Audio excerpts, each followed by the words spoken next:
हाय दोस्तों, मेरा नाम माया है। मैं 22 साल की हूं और गोवा के एक खूबसूरत तट के पास बसे छोटे से कस्बे में रहती हूं। मेरा परिवार बहुत छोटा है, सिर्फ मैं और मेरे पापा। मेरी माँ कुछ साल पहले हमें छोड़कर इस दुनिया से चली गई।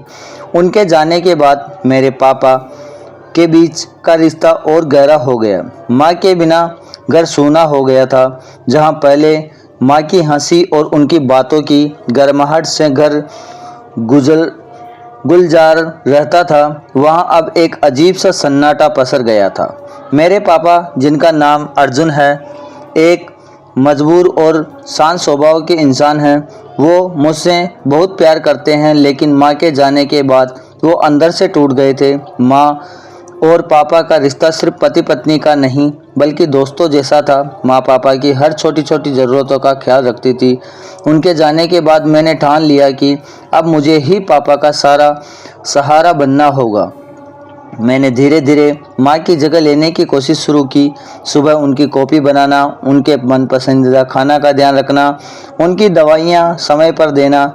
मैं हर वो काम करने लगी जो माँ करती थी, लेकिन मैं जानती थी कि ये सब करने के बावजूद मैं पापा के दिल में बनी उस खाली जगह को पूरी तरह नहीं भर सकती थी। पापा अक्सर चुपचाप समुद्र के किनारे बैठे रहते, माँ की तस्वीर को देखते, उनकी पुरानी साड़ियाँ और गहने निकालकर घंटों निहारते।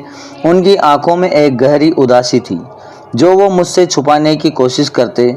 एक रात मैंने पापा को उनके कमरे में उदास बैठे देखा।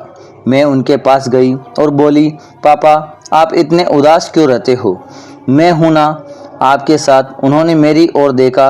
उनकी आंखों में एक हल्की सी चमक थी, लेकिन वो उदासी अब भी थी। उन्होंने मेरे सिर पर हाथ फेरते हुए कहा, माया, तू मेरी जान है, लेकिन कुछ रिश्तों की कमी कोई पूरी नहीं कर सकता।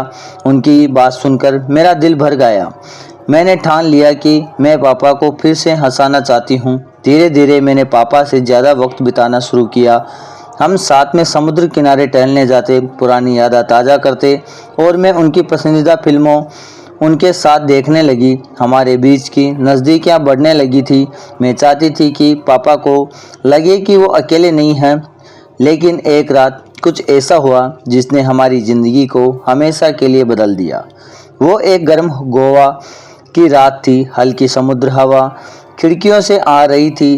पापा बाथरूम में नहा रहे थे और मैं अपने कमरे में थी। तभी उनकी आवाज़ आई, माया, मेरा तौलिया बाहर रखा रह गया, ज़रा दे देना। मैंने तौलिया उठाया और बाथरूम में दरवाजे की ओर बढ़ी। हल्की सी नमी और साबुन की खुशबू हवा में थी। पापा ने दरवाज़ा हल्का सा खोला और अपना हाथ बाहर निकाला। मैंने तौलिया देने की बजाय उनका हाथ पकड़ लिया। मेरे दिल की धड़कनें तेज़ हो गई। मैंने धीरे से दरवाज़ा खोला और उस पल में दोस्तों जो हुआ उसे बयान करना मुश्किल है। पापा की आंखों में एक अनकही चाहत थी और मेरे दिल में भी कुछ ऐसा जो मैं पहले कभी समझ नहीं पाई। मैंने देखा कि पापा का रोमांटिक और हॉट अंदाज में एक आकर्षक और मजबूत व्यक्तित्व था जो मुझे अपनी ओर खींच रहा था। उस रात हमारी नज़दीकियाँ कुछ ऐसी थी जैसे समुद्र की लहरें किनारों से टकरा रही हो, उन्माद भरी लेकिन गहरी और भावनात्मक। अगर आप इस कहानी का दूसरा हिस्सा जानना चाहते हैं तो कमेंट में पार्ट 2 लिखें। मैं अगली बार इस कहानी को और भी रोमांटिक अंदाज में लेकर आऊँगा। मेरा चैनल को सब्सक्राइब करें और कहानी का अगला हिस्सा मिस ना करें।